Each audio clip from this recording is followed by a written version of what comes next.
하나님의 말씀은 마태복음 14장 1절에서 12절의 말씀입니다.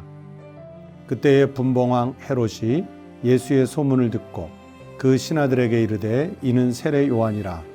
그가 죽은 자 가운데서 살아났으니 그러므로 이런 능력이 그 속에서 역사하는도다 하더라. 전에 헤롯이 그 동생 빌립의 아내 헤로디아의 일로 요한을 잡아 결박하여 옥에 가두었으니 이는 요한이 헤롯에게 말하되 당신이 그 여자를 차지한 것이 옳지 않다 하였음이라.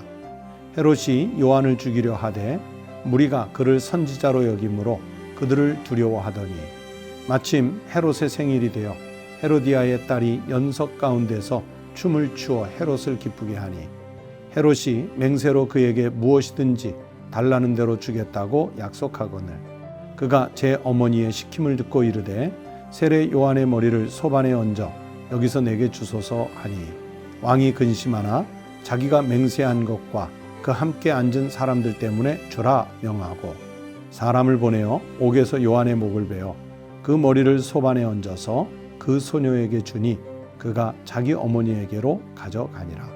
요한의 제자들이 와서 시체를 가져다가 장사하고 가서 예수께 아뢰니라. 오늘 우리에게 주신 하나님의 말씀입니다. 여러분, 오늘은 우리 교회 자녀들이 고3과 또는 재수하는 학생들이 대학 입학 수학 능력 시험을 치르는 날입니다. 아무쪼록 건강하게 안전하게 또 자신들의 실력을 제대로 발휘해서 잘 치룰 수 있도록 기도해 주시기를 부탁을 드리겠습니다. 마태복음 14장은 마태복음 전체가 그렇듯 여러 개의 단락으로 구성이 되어 있는데요. 먼저 첫 번째는 1절부터 12절에 세례 요한이 죽는 그 과정을 설명을 하고 있고요. 또 두 번째는 13절부터 21절 말씀인데 사복음서에 다 등장하는 오병이어의 기적이 소개되어 있습니다. 그리고 세 번째는 22절부터 33절에 예수님께서 무리를 걸어서 제자들에게 오시는 그런 기적의 장면이 소개되어 있고 마지막으로 34절부터 36절에 보면 예수님께서 게네사렛 땅에 도착하셔서 그 지역의 병자들을 다 고쳐주시는 그런 기사가 이곳에 기록되어 있습니다. 오늘은 그 여러 에피소드들 중에 1절부터 12절 말씀만 읽었는데 세례 요한의 죽음을 중심으로 해서 하나님의 말씀을 가지고 여러분과 함께 은혜를 나누려고 합니다. 오늘 본문 1절에 보시면 그때의 분봉왕 헤롯이 예수의 소문을 듣고 그랬습니다. 여기 분봉왕 헤롯이라고 하는 것은 헤롯 안티파스를 말합니다.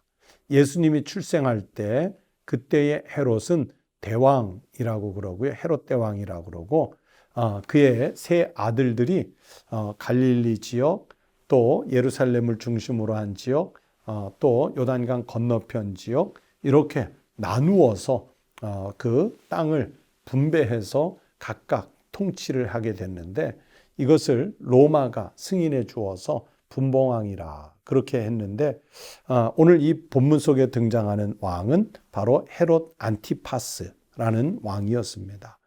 이 헤롯 안티파스가요 예수님의 소문을 듣고 덜컥 겁이 난 거예요. 그러면서 무슨 생각이 났냐면 전에 자기가 죽인 요한이 되살아난 것이 아닌가. 그래서 두려워하면서 걱정을 하지요. 그러면서 자연스럽게 이 사람의 기억 때문에 세례 요한이 죽게 된 그 과정이 이 본문 속에 설명이 되어 있습니다. 여러분, 세례 요한이 붙잡혀서 투옥이 되는 감옥에 갇히는 이유가 있습니다. 오늘 본문에도 약간 설명이 되어 있는데 이 헤롯 안티파스의 근친상간을 지적하고 세례 요한이 비난했었어요. 그런 그 비난을 견디다 못해 헤롯의 이 경솔한 맹세가 결국 세례 요한을 죽음으로 몰아가는데 그게 어떤 거냐면 이제 그 자기의 어떻게 보면 조카죠.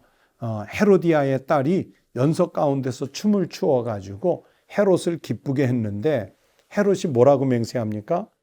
자기가 너무 기뻤던 그 취중에 자기도 모르게 그에게 무엇이든지 달라는 대로 주겠다. 그랬더니 이 아이가요, 헤로디아의 딸이 자기 어머니한테 가서 뭘 달라고 그럴까요? 그랬더니 이 헤로디아가 세례 요한의 머리를 달라고 그래라. 그렇게 얘기했어요. 그랬더니 이 헤롯 안티파스가 사람들 앞에 자기가 맹세해 놓은 게 있거든요. 약속을 해 놓은 게 있어요.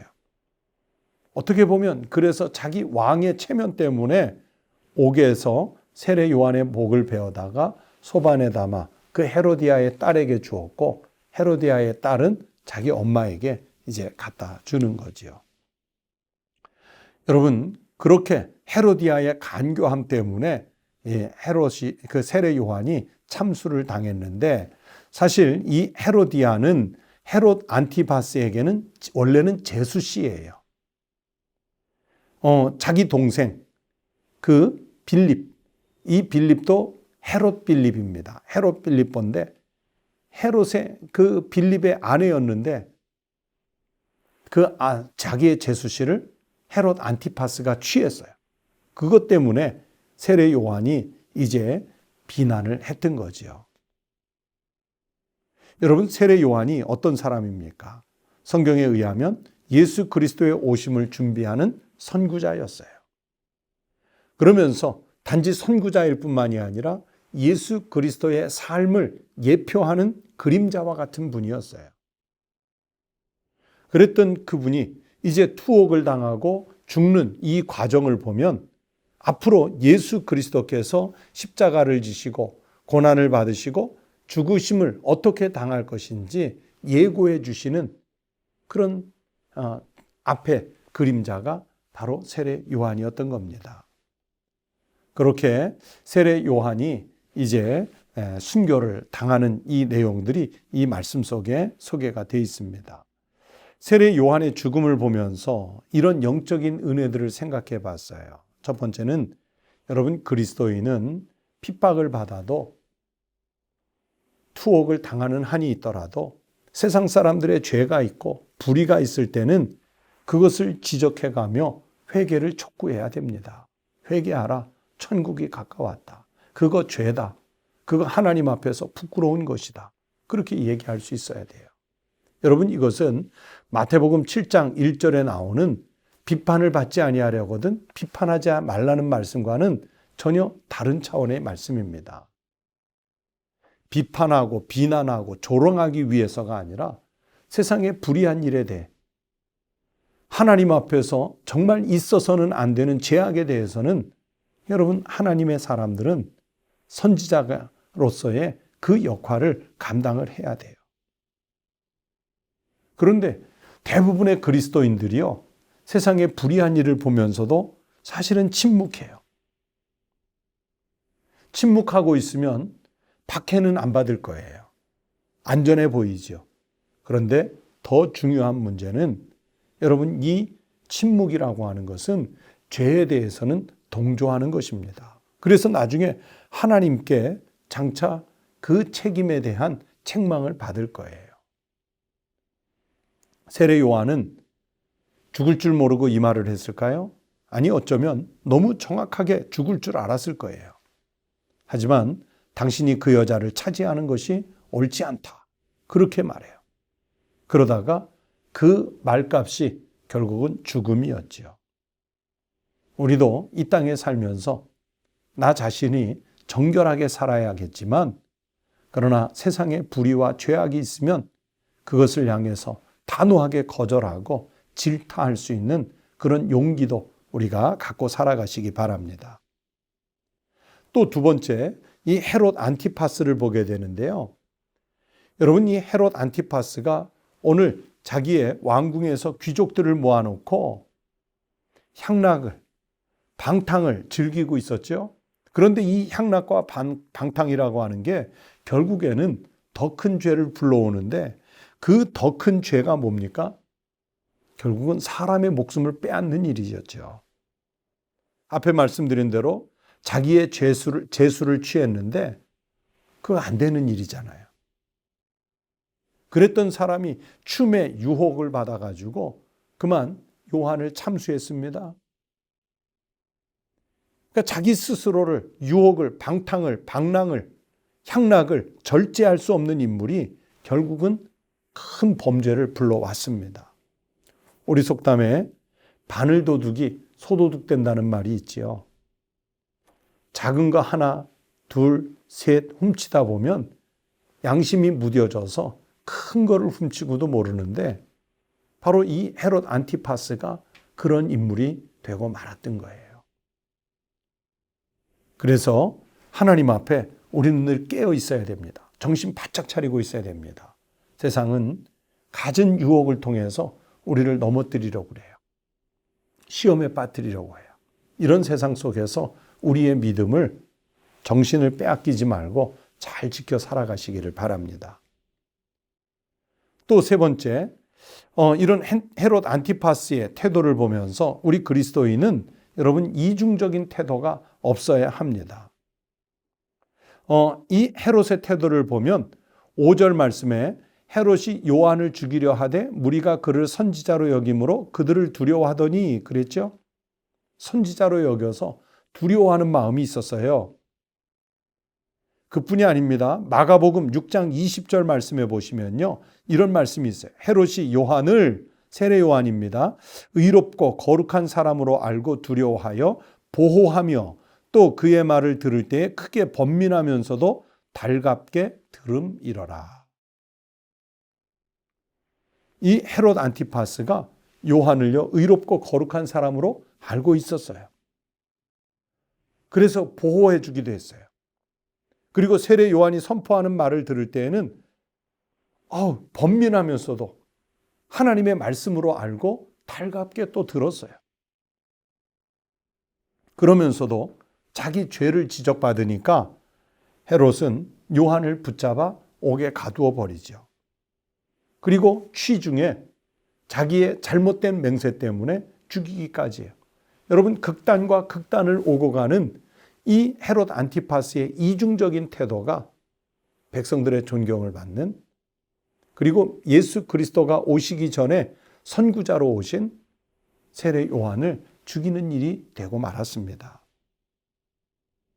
여러분, 하나님의 말씀을 달갑게 들으면서도 세상에 나아가서는 세상 사람들과 똑같은 죄인으로 살면 안 되는 거죠.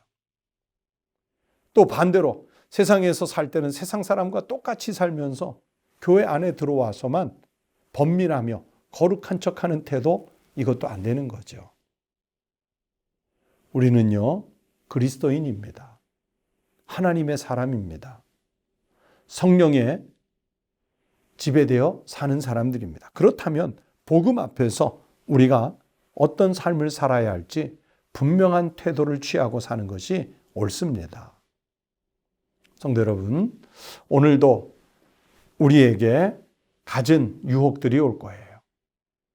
죄악을 보면 못 본 척 하라고, 유보적인 태도를 취하라고, 또는 침묵하고 있으라고, 나와 상관이 없는 일인데 뭘 내가 끼어드나, 그러면서 온갖 유혹과 시험들이 매 순간마다 우리에게 올 수 있습니다. 그때 우리는 분명하게 내가 복음 앞에 사는 사람, 예수 그리스도의 성령에 사로잡혀 사는 사람이라는 인식을, 신앙의 고백을 분명하게 가지고 살아야 합니다.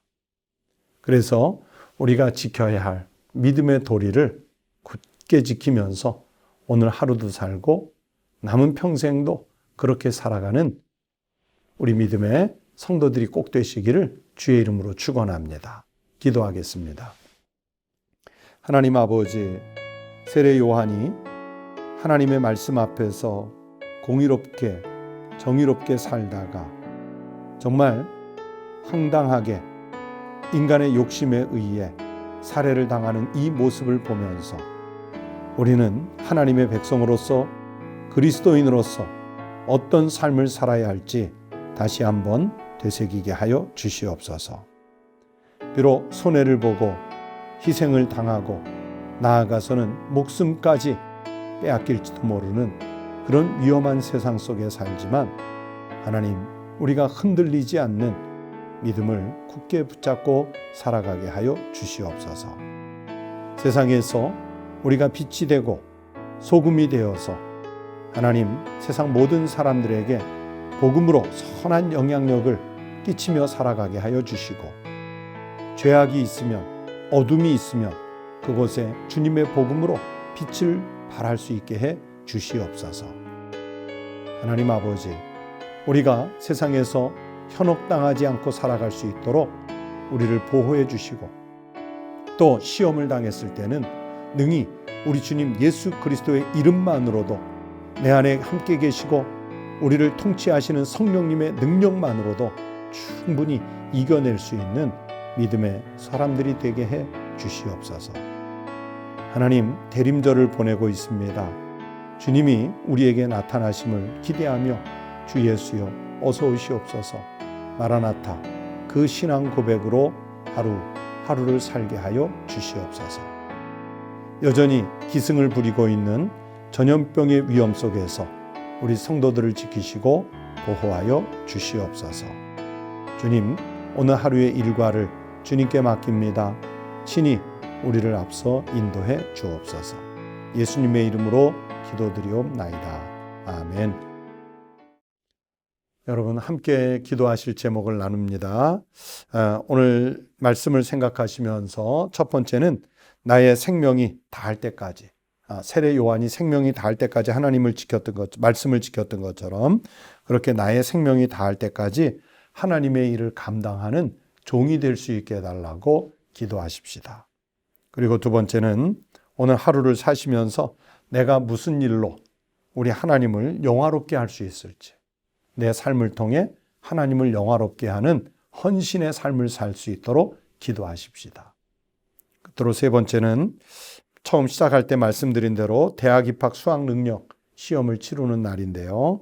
우리 교회 수험생들이 지혜와 힘을 내서 또 안전하게 이 수학 능력 시험을 잘 치룰 수 있도록 중보기도 강하게 해주시기 바랍니다. 다 함께 기도하시겠습니다.